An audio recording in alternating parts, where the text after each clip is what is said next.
তাহলে বিভিন্ন প্রକାର বন্ধনী সম্বন্ধে বর্তমান পড়িবা। তাহলে বন্ধনী হଉଛି সাধারণତଃ চারি প্রକାର। তাহলে কোন কোন? গোटे হଉଛି চন্দ্র বন্ধনী। দেখো এই যে গোল ভଳିଆ ହେଇଛି ଦିଫାଳିକିଆ, এটা ଚନ୍ଦ୍ର ବନ୍ଧନୀ। ଦ୍ୱିତୀୟ ହଉଛି କୁଟିଳ ବନ୍ଧନୀ। କୁଟିଳ ବନ୍ଧନୀ ଏଇଟା ଦେଖ ଏମିତି ଟିକେ ବଙ୍କା ହେଇକି ଯାଇଛି, କୁଟିଳ ବନ୍ଧନୀ। ତାହେଲେ ତିନିଟା ଆସୁଛି ବର୍ଗ ବନ୍ଧନୀ। ବର୍ଗ ବନ୍ଧନୀ ଏମିତି ସିଧା ହଳଦିଆ ଯୋଉ ଗାର ଏମିତିଟା ଏଇଭଳିଆ ହେଇଛି, ଏହା ହେଲା ତମର ବର୍ଗ ବନ୍ଧନୀ। ଏବଂ 4 ନମ୍ବର ଆସିଲା ରେଖା ବନ୍ଧନୀ। ରେଖା ମାନେ ଗୋଟେ ଗାର ବନ୍ଧନୀ। ତାହେଲେ ଚାରି ପ୍ରକାର ବନ୍ଧନୀ ଆମର ଅଛି।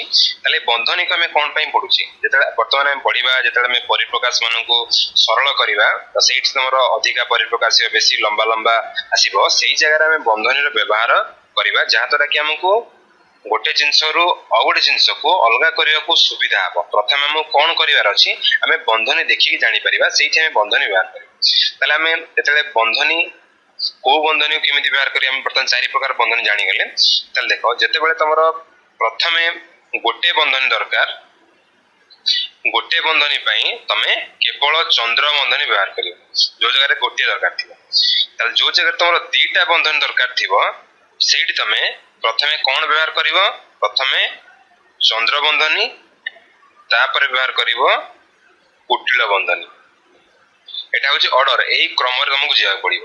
তাহলে ଯୋଉଠି ତମର তিনিটা বন্ধনী দরকার থিব, তিনিটা বন্ধনী সেইটি তুমি প্রথমে ব্যবহার করিব কোন বন্ধনী? চন্দ্র বন্ধনী। চন্দ্র বন্ধনী পরে ব্যবহার করিব কুটিল বন্ধনী। কুটিল বন্ধনী পরে ব্যবহার করিব বর্গ বন্ধনী, এই ক্রমরে। এমিতি নুহে যে প্রথমে তুমি চন্দ্র বর্গ বন্ধনী ব্যবহার করদেব, সেমিতি নুহে, এই ক্রমরে তোমাকে ব্যবহার করিବାକୁ পড়িব। তাহলে ଯୋଉଠି ତମକୁ ଚାରିଟା ବନ୍ଧନୀ ବ୍ୟବହାର କରିବାର ଥିବ, ତାହେଲେ ସେଇ ଜାଗାରେ ତମେ କଣ କରିବ ନା ପ୍ରଥମେ ବ୍ୟବହାର କରିବ ଭିତରେ ରେଖା ବନ୍ଧନୀ। ଏଇଠି ଗୋଟେ ତମର ଟିକେ ଅଲଗା ଜିନିଷ ଯୋଉଟା କି ତମେ ସବୁବେଳେ ମନେ ରଖିବ, ଆଉ ଏଇ ଜିନିଷଟା ବହୁତ କମ ଆସେ, କମ ପ୍ରଶ୍ନ ଏଇଭଳି ଥାଏ।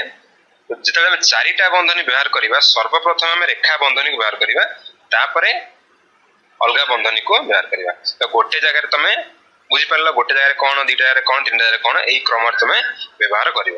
ତାହେଲେ ଯେତେବେଳେ ତମେ ବନ୍ଧନୀ ବ୍ୟବହାର କରିବ, ତାହେଲେ এই କ୍ରମରେ ବ୍ୟବହାର କରିବ। ଯେତେବେଳେ ଗୋଟେ ପରିପ୍ରକାଶକୁ ଆମେ ସରଳ କରିବା, ତାହେଲେ ଆମେ ପରେ ପଢିବା ସେଇଟା। ତାହେଲେ ପରିପ୍ରକାଶକୁ ସରଳ କଲା ବେଳେ এই କ୍ରମରେ ତମେ ବନ୍ଧନୀକୁ ଉଠେଇବ। ଯେମିତି ତମେ ଅର୍ଡରରେ ପ୍ରଥମେ କ୍ରମରେ ବ୍ୟବହାର କରି କରି ଆସିଛ, ସେଇ ଅର୍ଡରରେ ସେମାନଙ୍କୁ ବାହାର କରିବ। ତାମାନେ ମୋର କହିବାର ଅର୍ଥ ହେଲା, ତାହେଲେ ତମେ ଗୋଟେ ପରିପ୍ରକାଶକୁ ସରଳ କରିବ, ତ ପ୍ରଥମ କାମ ହଉଛି ଚାରିଟା ବନ୍ଧନୀ ଅଛି, ତାହେଲେ ପ୍ରଥମେ ତମେ ରେଖା ବନ୍ଧନୀକୁ ଉଠେଇବ, ତାପରେ ଚନ୍ଦ୍ର ବନ୍ଧନୀ, ତାପରେ କୁଟିଳ ବନ୍ଧନୀ, ତାପରେ ଆସିବ ବର୍ଗ ବନ୍ଧନୀ।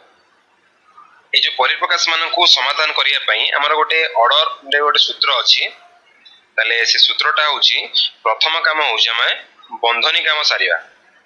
ଯେତେ ଆମର ବନ୍ଧନୀ ଅଛନ୍ତି, ଯୋଉ ଚାରି ପ୍ରକାର ବନ୍ଧନୀ ବର୍ତ୍ତମାନ ଆମେ ପଢିଲେ, ତାହେଲେ এই ଅର୍ଡରରେ ପ୍ରଥମେ ବନ୍ଧନୀ କାମ ସାରିଦେବା।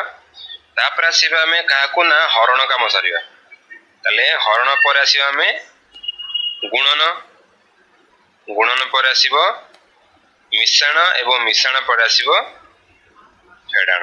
ତାହେଲେ এই କ୍ରମରେ ଆମକୁ ବନ୍ଧନୀ, এই କ୍ରମରେ ଯୋଉ ପରିପ୍ରକାଶ ଗୁରେ ଥିବ, ସେମାନଙ୍କୁ ଆମେ ସମାଧାନ କରି କରି ଯିବା। ତାହେଲେ ଆପରେ ଗୋଟେ ପ୍ରଶ୍ନ ବର୍ତ୍ତମାନ ଦେଖିବା।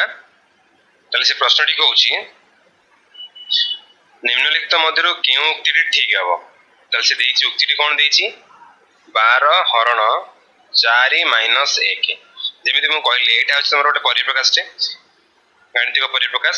ତାହେଲେ ସେ କହୁଛି ଆମେ ପ୍ରଥମେ କଣ କାମ କରିବା, କୋଉ କାମ ପ୍ରଥମେ କରିବା?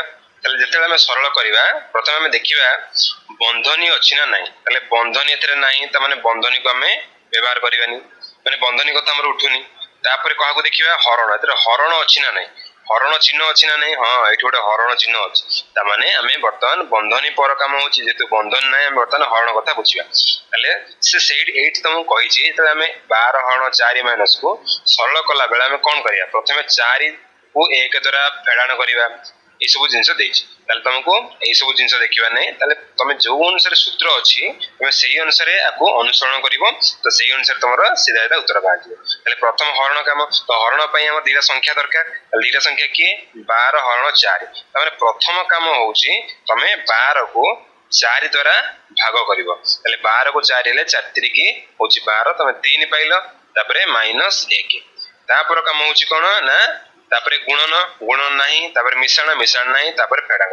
তাহলে 3 ରୁ 1 ବିୟୋଗ କଲେ ତମେ ପାଇଯିବ 2 ତମାନେ ସେ ପଚାରିନି ଯେ ଏଟା ସରଳ କଲ ବୋଲି କରିବାକୁ ପାଇଁ କହୁଛି ସେ କହୁଛି ଯେତେବେଳେ ତମେ ସରଳ କରିବା ଆରମ୍ଭ କରିବ ତାହେଲେ ପ୍ରଥମେ ତମେ କଣ କରିବ ପ୍ରଥମ ସୋପାନ ତମର କଣ ତାହେଲେ ପ୍ରଥମ ସୋପାନ ହଉଛି ଆମେ ଏଠି ହରଣ ଚିହ୍ନକୁ ପ୍ରଥମେ ଉଠେଇବା ତାହେଲେ ହରଣ ଚିହ୍ନକୁ ଉଠେଇଲେ କୋଉ ସଂଖ୍ୟାକୁ ହରଣ କରିବା ନା 12 କୁ 4 ସହିତ ହରଣ କରିବା ତାହେଲେ ଦେଖ ଆ ଭିତରେ କୋଉଠି ଅଛି 12 କୁ 4 ସହିତ ହରଣ କରିବା ଲେଖା ହେଇଛି ତାହେଲେ ଏଇଠି ଅଛି ତାହେଲେ ଶେଷଟାରେ ଅଛି କଣ କହିଛି ସରଳ କଲା ବେଳେ ପ୍ରଥମେ ତମେ 12 କୁ 4 ଦ୍ୱାରା ହରଣ କରିବ ହରଣ କରିକି ତମେ ତାପରେ ତାକୁ ଅଲଗା କାମ କରିବ ତାହେଲେ ବର୍ତ୍ତମାନ ପ୍ରଶ୍ନକୁ ଆସ ତାହେଲେ ଚେକ୍ କରିଦେବା ଯେ ଏଟା ଠିକ ଅଛି ନା ନାହିଁ 12 ହରଣ 4 ତାହେଲେ କୁଆଡେ ଗଲା ଏଟା 12 ହରଣ 4 ଏବେ ଚେକ୍ କରିଦେବା ଠିକ ଅଛି